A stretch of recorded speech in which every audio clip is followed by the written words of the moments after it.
ಇವತ್ತು ಒಂದು easy and simple ಆಗಿರೋ ಗಾರ್ಲಿಕ್ ಬ್ರೆಡ್ ಮಾಡ್ತಾ ಇದ್ದೀನಿ. ಸೊ ಇವಾಗ ಇದಕ್ಕೆ ಹೆಂಗೆ ಮಾಡೋದು ಅಂತ ತೋರಿಸ್ತೀನಿ. ಸೊ ಒಂದು ಬೌಲ್ಗೆ ನಾನು ಬೆಣ್ಣೆ ಹಾಕೋತೀನಿ.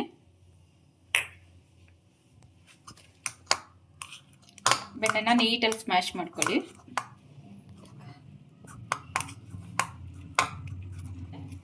ನೆಕ್ಸ್ಟ್ ಬೆಳ್ಳುಳ್ಳಿನ ತುರಿದಿಟ್ಕೊಂಡಿದ್ದೀನಿ, ಅದನ್ನು ಹಾಕೋತಾ ಇದ್ದೀನಿ. ಚೆನ್ನಾಗಿ ಸ್ಮ್ಯಾಶ್ ಮಾಡ್ಕೋಬೇಕು.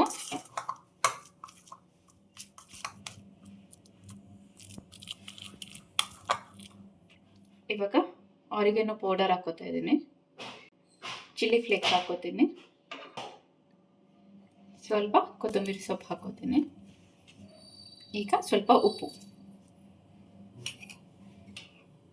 ಇಷ್ಟನ್ನು ಹಾಕೊಂಡು ನೀಟಲ್ಲಿ ಮಿಕ್ಸ್ ಮಾಡ್ಕೊಳ್ಳೋಣ.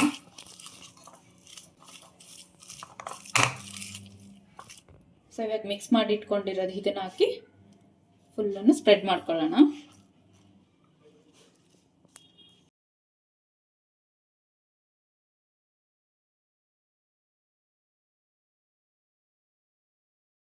ಇದಿಷ್ಟು ಸ್ಪ್ರೆಡ್ ಮಾಡ್ಕೊಂಡಾದ್ಮೇಲೆ ಇವಾಗ ಇದ್ರ ಮೇಲೆ ಚೀಸ್ ಹಾಕೊಳ್ಳೋಣ.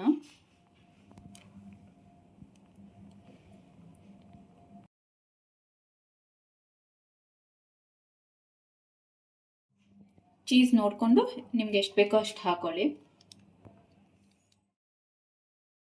ಇವಾಗ ನಾನು ಪ್ಯಾನ್ ಇಟ್ಕೊಂಡಿದ್ದೀನಿ, ಸ್ವಲ್ಪ ಬಟರ್ ಹಾಕೋತೀನಿ. ಸೊ ಇವಾಗ ಬ್ರೆಡ್ ಪೀಸ್ ಇಡ್ತಾ ಬರ್ತೀನಿ.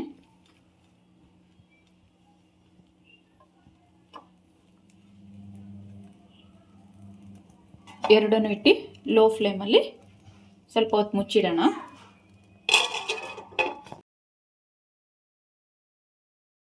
ಇವಾಗ 2 ಮಿನಿಟ್ಸ್ ಆಗಿದೆ ನೋಡಿ, ಇಷ್ಟ ಆಗಿದೆ. ಇವಾಗ ತೆಕ್ಕೊಳ್ಳೋಣ.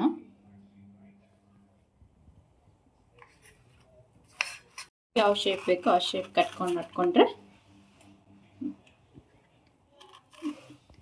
ಗಾರ್ಲಿಕ್ ಬ್ರೆಡ್ ರೆಡಿಯಾಗಿದೆ.